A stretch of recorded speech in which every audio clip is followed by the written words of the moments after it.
اعوذ باللہ من الشیطان الرجیم بسم اللہ الرحمن الرحیم۔ درسی کتاب کے سبق بگل بردار کے بعد ہم اپنا رخ نظم کی جانب کرتے ہیں اور ساتویں نظم زندگی سے ڈرتے ہو نون میم راشد کی ایک بہترین نظم ہے۔ آئیے اس کا پیش درس ہم دیکھتے ہیں۔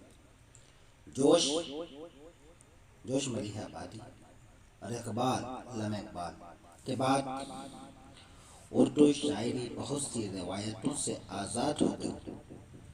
زمانے میں قصیدے مثنوی وغیرہ اصناف کا چلن کم ہو کر ختم سا ہو گیا تھا اور مغربی اصناف شعر کی تقلید میں اردو شعراء آزاد اور معرہ نظموں کی حیت اختیار کرنے لگے۔ عزیز طلبہ و طالبات، آزاد نظم قافیہ اور ردیف سے آزاد لیکن پابند وزن و بحر میں مبنی شاعری کو آزاد نظم کہا جاتا ہے۔ اسی طرح معرہ نظم جسے غیر مکفی یعنی بغیر قافیے کے بلا قافیہ نظم یا بلینک ورس بھی کہا جاتا ہے۔ اس شاعری کو بھی کہتے ہیں جس میں قافیہ کا خیال نہیں رکھا جاتا، اسے نظم معرہ کہتے ہیں۔ نظم کی حیتوں کے ساتھ ساتھ اس کے موضوعات میں بھی بہت تبدیلیاں آئی۔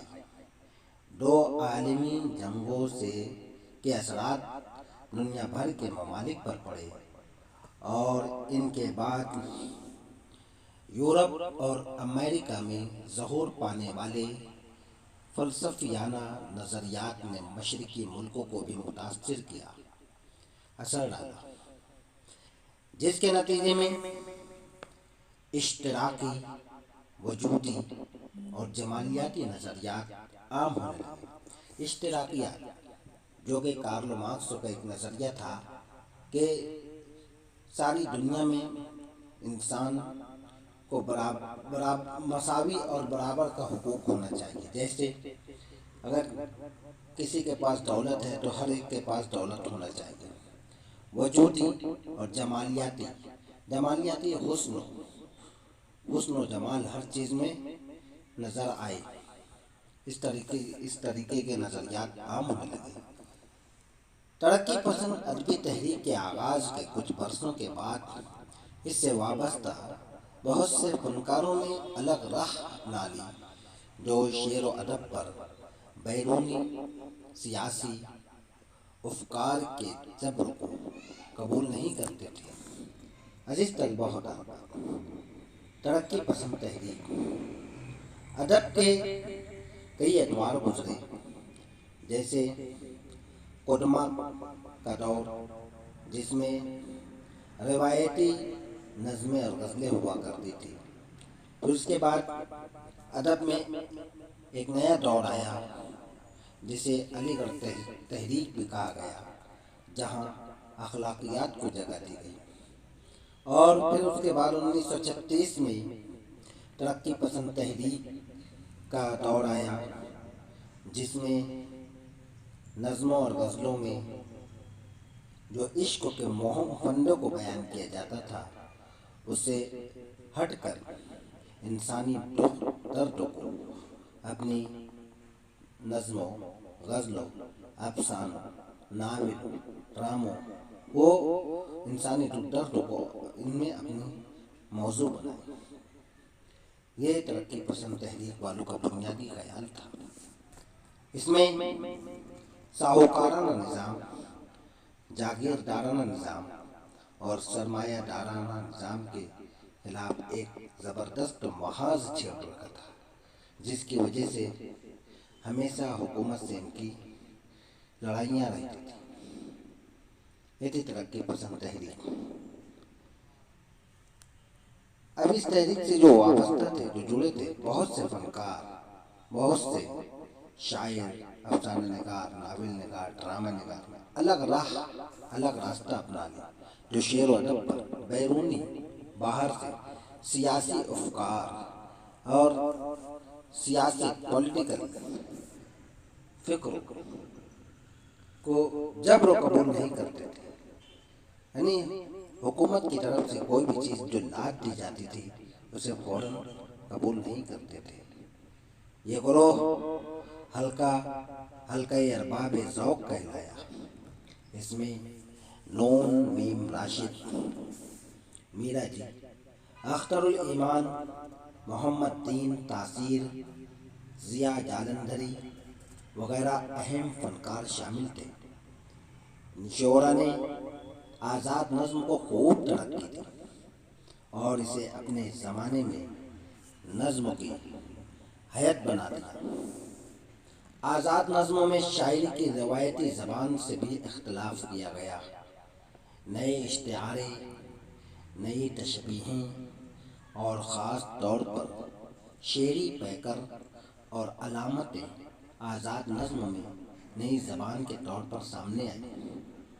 راشد کی درد ذیل نظم بھی اسی طرز کی حامل ہے۔ اس میں رشتہ ہائے آہن یعنی مضبوط تعلق، رشتہ ہائے آہن مضبوط تعلق، نارسائی یعنی پہنچ نہ پانا، نارسائی کا دور، بے ریا خدائی، شب زباں بندی، نور کی زباں، دیو کا سایہ وغیرہ ایسے ہی نئے استعارے اور علامات ہیں۔ اس نظم میں شاعر نے یہ بتایا ہے کہ انسان اس کائنات میں مرکزی حیثیت رکھتا ہے، اشرف المخلوقات ہے انسان۔ اسے اپنی ذمہ داریوں کو سمجھنا چاہیے اور مصائب، مصیبت کی جمع مصائب، اور مشکلات، مشکل کی جمع مشکلات سے مقابلہ کرتے ہوئے زندگی کے سلسلوں کو آگے بڑھاتے رہنا چاہیے۔ زندگی ایک مستقل امکان کا نام ہے۔ عزیز طلباء و طالبات، ہم نے دیکھا کہ کس طرح حیاتیں چینج ہو کر ہمیں نظم کی صورت، آزاد نظموں کی صورت اور نظم معرہ کی صورت میں کس طرح نظمیں ملی۔ آج بھی سلسلہ جاری ہے، جبکہ ترقی پسند تحریک کا دور آج ختم ہو چکا ہے، لیکن آج کا جو دور کہلاتا ہے جدیدیت کے بعد، یہ نیا زمانہ ماں بعد جدیدیت کا دور کہلاتا ہے۔ ہر چیز نئی، انسان کو ہر چیز نئی ہونا، ہر پل اس کو نیا پن محسوس ہو۔ ہم دیکھتے ہیں کہ آج کے زمانے میں پے در پے چیزیں ہمارے سامنے، نئی نئی چیزیں آتی ہے اور ہم پرانی چیزوں کو طاق میں رکھ کر، پرانی چیزوں کو ختم کر کر یا اسے اپنے ارد گرد سے ہٹا کر نئی چیزوں کی طرف ہمارا رجحان بڑھ رہا ہے۔ انسان بہت جلد کسی بھی چیز سے بور ہو جاتا ہے، وہ اسے مسلسل اپنے پاس رکھنا پسند نہیں کرتا۔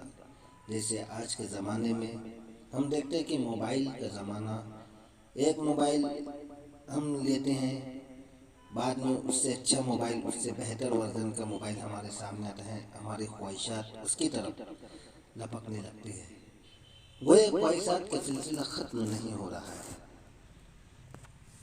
تو انسان کی قدریں بھی تبدیل ہوئی، اس کے رشتے بھی تبدیل ہوئی، دوریاں بڑھی اور سخت دلی لوگوں کے دلوں میں آ گئی۔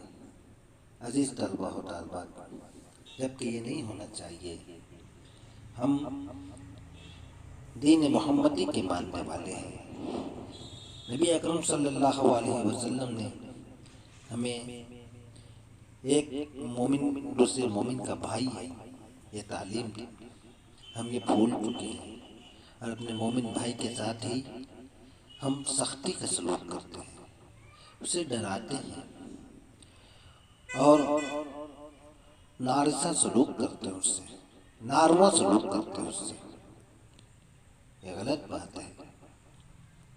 آئیے جان پہچان دیکھتے ہیں نیکسٹ اگلے قسطوں میں ہم جان پہچان دیکھتے ہیں